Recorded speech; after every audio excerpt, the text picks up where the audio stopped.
For the safe use of the FTRD, there are a few important aspects to consider, which are presented in this compact video. You can also find this information on our product-specific info sheets. Before use and setup of the FTRD, it is recommended to mark the target tissue with coagulation points, for example with the FTRD marking probe.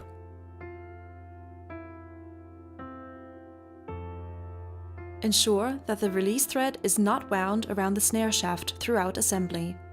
This can otherwise make clip application difficult or even impossible.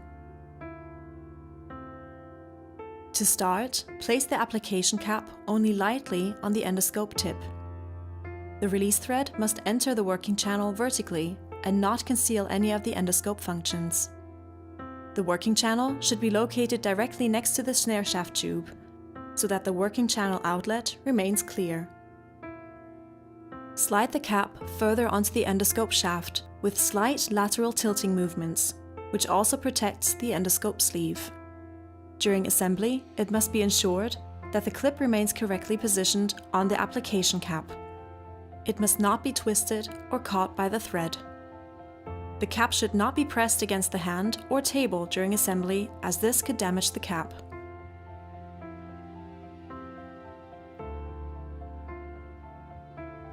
The cap must be pushed onto the endoscope until the endoscope tip abuts against the endoscope stoppers in the cap and are no longer to be seen in the endoscopic image.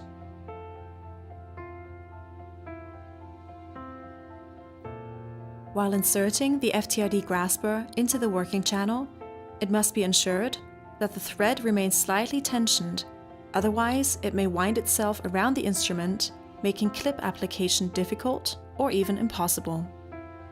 Therefore, the release thread should be wound up by turning the hand wheel clockwise until a slight tension can be felt.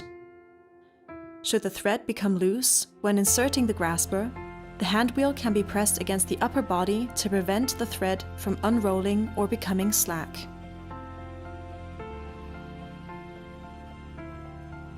When using the FTRD grasper, it must be ensured that the instrument tip is sufficiently drawn into the application cap and remains in this position while the clip is released. Otherwise, the clip may be applied to the instrument shaft or parts of the branches, and the instrument may become attached to the tissue as a result. Before clip application, it should be ensured that the endoscope is fixed, for example by holding it firmly, so that the endoscope does not slip off the target tissue during clip application. Make sure that the clip has been properly applied before resection begins. If the clip has been successfully applied, the white ring will have moved forwards to the edge of the cap.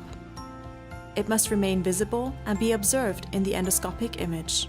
Only when the white ring has moved fully forwards to the edge of the cap, you can be sure that the clip has been applied.